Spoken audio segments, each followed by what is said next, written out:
Dans les profondeurs de l'anatomie humaine, une menace silencieuse se développe à l'insu de millions de personnes. Imaginez le plus grand axe autoroutier de votre corps, l'aorte, qui transporte le sang oxygéné du cœur vers le reste de l'organisme. Comment une artère censée résister à des millions de pulsations cardiaques au cours d'une vie peut-elle soudainement céder?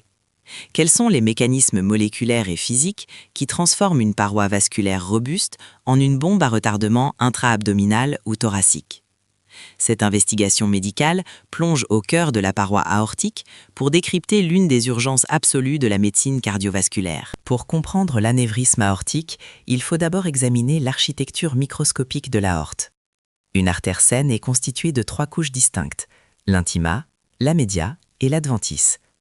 Ces couches garantissent une élasticité et une résistance à la haute pression propulsée par le ventricule gauche du cœur. Un anévrisme se définit médicalement par une dilatation localisée de l'aorte, caractérisée par une perte totale du parallélisme de ses bords. Concrètement, l'artère perd sa forme tubulaire stricte pour adopter une morphologie déformée, le plus souvent fusiforme, ressemblant à un fuseau, ou plus rarement cylindro-sacciforme, formant une poche latérale. L'analyse épidémiologique et anatomique révèle une asymétrie frappante dans la répartition de ces dilatations. Les anévrismes abdominaux sont structurellement 2 fois plus fréquents que les anévrismes thoraciques.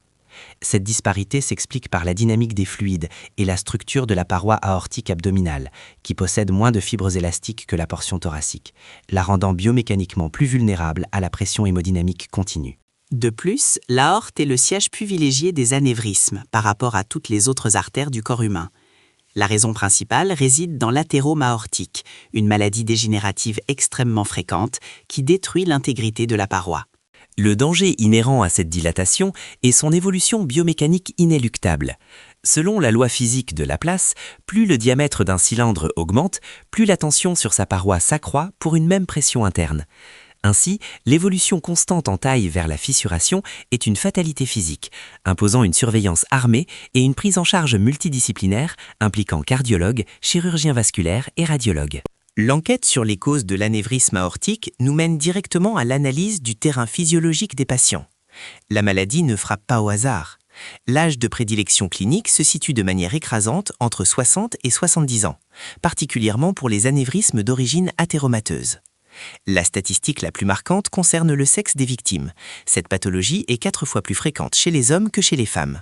Mais au-delà de l'âge et du sexe, les facteurs de risque s'articulent presque exclusivement autour de la destruction de la paroi artérielle par la maladie athéromateuse. Le suspect numéro 1 est l'hypertension artérielle, qui agit comme un bélier mécanique, martelant les zones affaiblies de l'aorte minute après minute. À cette force mécanique s'ajoute l'hypercholestérolémie, spécifiquement les taux élevés de lipoprotéines de basse densité, LDL, et les taux anormalement bas de lipoprotéines de haute densité, HDL, favorisant l'accumulation de lipides dans la paroi. Le tabagisme est un accélérateur redoutable, détruisant l'élastine, la protéine qui donne à l'aorte sa capacité de rebond. Le diabète sucré, l'obésité et la sédentarité complètent ce tableau métabolique mortifère. Il existe également une dimension génétique non négligeable. Des facteurs héréditaires sont clairement incriminés dans les formes d'athéromatose précoce familiale. Plus grave encore, des mutations génétiques altérant le tissu conjonctif, comme dans la maladie de Marfan, expliquent la survenue d'anévrismes chez des sujets beaucoup plus jeunes, l'aorte étant structurellement défectueuse dès la naissance. Dans de très rares cas, on observe même des anévrismes chez l'enfant, consécutifs à des malformations congénitales ou, historiquement, à une syphilis congénitale transmise par la mère. Si l'on dissèque les causes profondes de cette dégénérescence, l'athérosclérose règne en maître absolu, représentant 95% des étiologies. Le processus est insidieux. Les plaques d'athérome, ces dépôts graisseux et calcifiés, s'accumulent dans l'intima. Avec le temps, ces plaques peuvent se fissurer ou se rompre, provoquant des hémorragies pariétales secondaires microscopiques. Le sang s'infiltre dans la paroi elle-même, détruisant la média, la couche musculaire, et la remplaçant par un tissu fibreux inerte et rigide, incapable d'absorber l'onde de choc cardiaque. Cependant, les 5% restants révèlent des étiologies fascinantes et médicalement complexes. Les infections peuvent directement attaquer l'aorte. La syphilis tertiaire, bien que devenue rare grâce aux antibiotiques, est historiquement célèbre pour provoquer de vastes anévrismes sur la portion thoracique ou la partie haute de l'aorte abdominale. D'autres bactéries, issues d'endocardites, de salmonellose ou de mycobactéries, peuvent s'implanter sur la paroi aortique et la nécroser. Le système immunitaire lui-même peut s'y retourner contre le vaisseau, créant des anévrismes inflammatoires, le plus souvent thoraciques. Des maladies auto-immunes sévères comme la polyarthrite rhumatoïde, les spondylarthropathies, la maladie de Horton, la maladie de Takayasu, la maladie des femmes sans pouls, la polychondrite chronique atrophiante ou la maladie de Béchette engendrent une inflammation chronique qui dissout la paroi aortique. Enfin, les anomalies congénitales, telles que la mégadolichoartère, une artère anormalement longue et dilatée, le syndrome d'Ehlers dans l'os, caractérisé par un déficit en collagène, ou la coarctation aortique, soumettent l'artère à des contraintes physiques et structurelles qui finissent inévitablement par former un sac anévrismal. Des traumatismes thoraciques violents, comme lors d'accidents de la route, peuvent également déchirer partiellement l'aorte, formant un faux anévrisme post-traumatique. Pour le chirurgien, l'anévrisme aortique n'est pas une entité unique, mais une pathologie dont la gravité et l'approche thérapeutique dépendent strictement de sa localisation.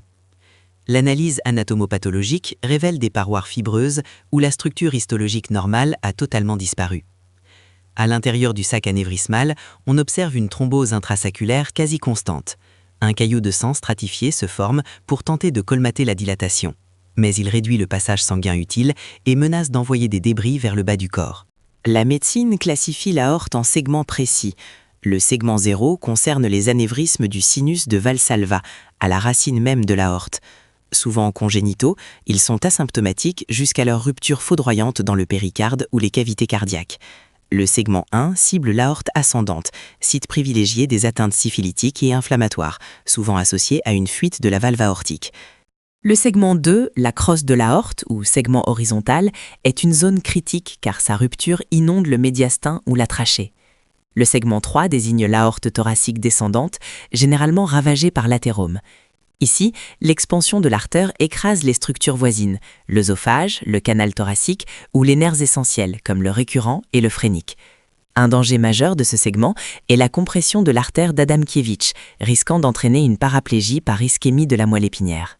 Le segment 4, situé au-dessus des artères rénales, surrénales, est d'une grande rareté, mais pose un défi chirurgical colossal, l'interruption du flux sanguin durant l'opération menaçant directement la survie des reins. Enfin, le segment 5, sous-rénal, est le plus classique. Lors d'un examen physique, il est parfois mis en évidence par le signe de Debacki. Le médecin parvient à glisser sa main entre le bord supérieur de la masse anévrismale pulsatile et le rebord costal du patient, confirmant son origine basse. L'investigation clinique d'un anévrisme aortique se heurte à un obstacle majeur, la fréquente latence clinique dans ses formes non compliquées. La pathologie avance masquée. La majorité des anévrismes sont découvertes de manière purement fortuite, lors d'un bilan d'athérome de routine ou via une imagerie médicale prescrite pour une pathologie totalement distincte, comme des calculs rénaux ou des douleurs vertébrales. Lorsque la douleur apparaît, elle est inconstante, parfois entrecoupée de longues accalmies. Elle peut être sourde, lancinante, profonde, mimant des pathologies vertébrales ou digestives. Cependant, un examen physique méticuleux peut révéler des indices vitaux. Pour les anévrismes thoraciques, le clinicien peut percevoir un double foyer de battement systolique anormal sur le thorax, entendre un souffle systolique inconstant au stéthoscope ou observer un abaissement rythmique de la trachée synchronisé avec le pouls. Pour l'anévrisme abdominal, la présentation classique, 70% des cas, est la palpation d'une masse médiane ou légèrement décalée vers la gauche. Cette masse est ovoïde, bien limitée, peu mobile, paradoxalement indolore, mais surtout, elle est expansive et pulsatile à chaque battement cardiaque. Le défi médical réside alors dans le diagnostic différentiel. Il faut éviter les faux positifs. Au niveau thoracique, il faut différencier l'anévrisme d'une simple aorte déroulée, liée à l'âge, de tumeurs médiastinales ou d'une dissection aortique aiguë. Au niveau abdominal, une masse au contact de l'aorte peut transmettre les battements cardiaques sans être un anévrisme, masse battante mais non expansive. Le médecin doit éliminer l'hypothèse d'une tumeur gastrique, colique ou pancréatique. Chez un sujet très maigre, particulièrement neurotonique ou athéromateux, l'aorte normale peut être très facilement perceptible, simulant une pathologie. Si la rupture survient, le tableau est chaotique et imite d'autres catastrophes. Infarctus mésentérique, pancréatite aiguë nécrotico-hémorragique ou même un infarctus du myocarde massif. L'histoire du traitement de l'anévrisme aortique est jalonnée de prouesses audacieuses. Au début du XXe siècle, les médecins tentaient désespérément de provoquer la coagulation de l'anévrisme en y insérant des fils métalliques chauffés, une méthode rudimentaire et extrêmement dangereuse. La véritable révolution chirurgicale a eu lieu dans les années 1950, sous l'impulsion de pionniers comme le chirurgien Michael de Becquey. L'intervention classique, dite chirurgie ouverte, consiste à ouvrir l'abdomen du patient, à clamper physiquement l'aorte au-dessus et en dessous de l'anévrisme pour bloquer la circulation, puis à remplacer le segment dilaté par un tube synthétique en dacron ou en polytétrafluoroéthylène. Ce tube artificiel est cousu à la main aux extrémités saines de l'artère. Bien qu'efficace et durable, cette opération est un traumatisme chirurgical majeur, nécessitant un long séjour en soins intensifs et des mois de récupération corporelle. En 1991, une seconde révolution, tout aussi spectaculaire, a bouleversé la prise en charge de la maladie. Le chirurgien argentin Juan Parodi a réalisé la première réparation endovasculaire d'un anévrisme, EVAR. Cette technique de haute précision ne nécessite plus l'ouverture complète de l'abdomen. Au lieu de cela, le chirurgien pratique de minuscules incisions au niveau des aines pour accéder aux artères fémorales. En utilisant l'imagerie radioscopique en direct, un cathéter est guidé jusqu'au niveau de l'anévrisme. Une endoprothèse couverte, une structure métallique recouverte de tissu synthétique, est alors déployée de l'intérieur, tapissant la paroi de l'aorte et créant un nouveau canal sécurisé pour le passage du sang. La pression artérielle est ainsi immédiatement détournée de la paroi fragile de l'anévrisme, prévenant toute rupture future. Cette méthode endovasculaire a drastiquement réduit la mortalité périopératoire à 30 jours et permis de traiter des patients âgés ou fragiles pour qui la chirurgie ouverte aurait été fatale. Cependant, cette technologie de pointe exige une surveillance à vie. Les cliniciens doivent traquer activement l'apparition de fuite endofuite, un phénomène où le sang trouve un moyen de s'infiltrer à nouveau dans le sac anévrismal malgré la prothèse, repressurisant la poche. Aujourd'hui, l'intelligence artificielle commence même à être utilisée pour analyser la biomécanique des scans, afin de prédire, avec une précision mathématique, l'emplacement exact où la pression pourrait faire céder le système endovasculaire, poussant la médecine aux frontières de l'ingénierie prédictive. En conclusion, l'anévrisme aortique demeure l'une des pathologies les plus implacables de la médecine vasculaire, un processus de destruction lente orchestré par la génétique, la chimie cellulaire et la mécanique des fluides. S'il a coûté la vie à des personnages historiques illustres et continue de menacer des milliers d'individus dans le monde, nos capacités de détection et de traitement n'ont jamais été aussi avancées. De l'échographie de dépistage préventif aux prothèses endovasculaires déployées au millimètre près, la science médicale a construit un arsenal solide pour neutraliser ce tueur avant qu'il ne frappe. La clé absolue réside dans la prévention. L'arrêt définitif du tabagisme, la gestion de la tension artérielle et surtout la réalisation d'un dépistage précoce chez les populations à risque. Ne laissez pas le silence clinique vous tromper sur l'état de votre santé interne.